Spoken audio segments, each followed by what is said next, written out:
Thank you, Susan, for your leadership. Good afternoon, everyone. This is a beautiful afternoon, but we have to recognize a reality.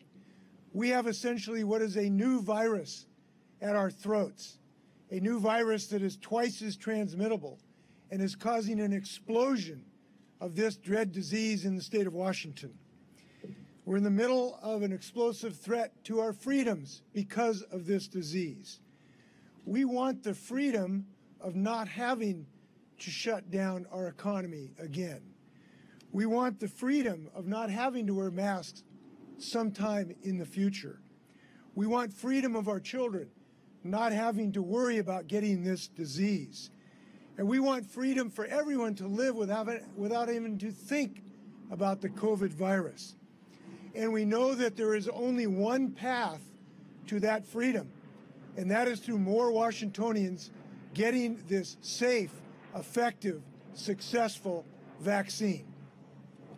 Therefore, today, the state of Washington is taking decisive action against this COVID disease. We do so to protect our vulnerable communities, to prevent further calamity to our state, and to once again be on the path to full recovery for the state of Washington. So we will be requiring our state workers and our contractors who come onto our sites and workers in private health care and long-term care settings to be vaccinated as a condition of further employment. Individuals covered by this order I will issue today will have until October 18th to become fully vaccinated against the COVID disease. Now that means you essentially have to have your last vaccination by October 4th, depending on which particular vaccine you take. And as we know, you have to take 2 doses of the Moderna and Pfizer product. So October 18th will be the date we will expect all of our state employees and folks in healthcare settings to become fully vaccinated and therefore save lives in the state of Washington. This will be a condition of further employment in the state of Washington. Now we know it's the mission of public servants, people I'm very proud of. You look at the people who work for the state of Washington, they've been doing some great work recently, certainly in the Department of Health to try to fight this disease. I've seen up close and personal how hard they're working. These workers live in every community in our state. They work together every day in public service. They are people who went into their profession because they care about their communities. And we know that they believe that they have a duty, as we all do, to protect our fellow citizens from this virus. And those fellow citizens have a right to be protected. They have a right to not be infected by those who are not vaccinated. So we know we're experiencing a severe increase in the disease because of the Delta variant. Cases and hospitalizations are spiking. Just a week or two ago, they doubled in only 1 week, and they're heading upward. Since the first wave, this is the highest R naught number that we have had. And we know that the overwhelming majority, something like 95% of recent hospitalizations are for people who've not been vaccinated. Today, this is a disease of those who have not been vaccinated. And we have to recognize this reality. The reason we are in this pickle today is because about 30% of our eligible citizens so far have chosen not to get this life-saving vaccine. But we know it's never too late to make the right choice, and we're confident that people will. The large majority of Washingtonians have already done the right thing to get vaccinated, and we simply need more people to roll up their sleeves, literally, and help pull on this rope. You know, it's understandable, I think, that some have been hesitant up till now. It's understandable they would ask questions about this vaccine. It's a new vaccine, by the way. But now we have had over 300 million people take this vaccine safely. Over 165 million Americans are already successfully vaccinated. This vaccine has now been armed for over a year, safely and effectively. So we need folks to protect everyone, including our children. Children under 12 can't get this vaccine, and they are potential victims of being transmitted this disease by those folks who are not vaccinated. We know these things work, and we know it's a key to ending this pandemic.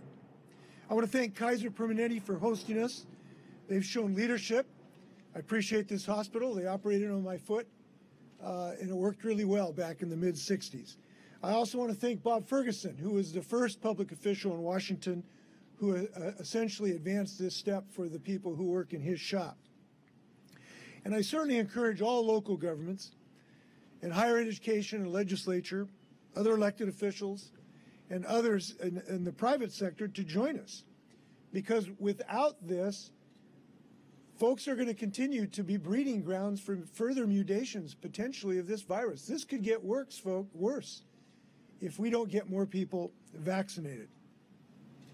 Now, our policy in my executive order will provide for limited exemptions from the vaccine requirement that citizens can apply for. These are not automatic exemptions. Applications will be considered. Someone with legitimate medical reasons or sincerely held religious beliefs for not getting the vaccine can make applications. These exemptions do not include personal or philosophical objections. Now again, the idea here is to keep everybody safe, because we are past the point of thinking we can test our way to safety here. Tests are helpful, but what we have learned in the state of Washington is that they don't solve the problem. I'll give you an example. We have had a testing requirement now of, I believe, once a week for our folks who work in our Department of Corrections department. But in the last month, we've lost 2 deaths of people in our Department of Corrections who had been tested. We simply cannot lose more people who work for us in the state of Washington. These are dedicated people. They deserve our protection, and we owe them their families' protection as well. We think this is a prudent decision for that reason. Now, I want to say that I respect diversity of opinion about this. I know there is diversity of opinion about this. And I understand there's rational discussions that have taken place, but we need some more rational discussions. And I hope that folks will continue to talk to their coworkers and their families and their neighbors about this. Encourage them to talk to their physician. They'll tell you when you have over 300 million doses given safely, it's the right time that we move forward together as a state. And we know that disinformation has been a problem, and the answer to disinformation is the truth. And all of us are sharing a truth today. When we vaccinate state employees, we protect citizens that they serve. When we vaccinate state employees, we protect state employees. And when we vaccinate state employees, we reduce the threat that we have to take other measures in the future because of this dread disease.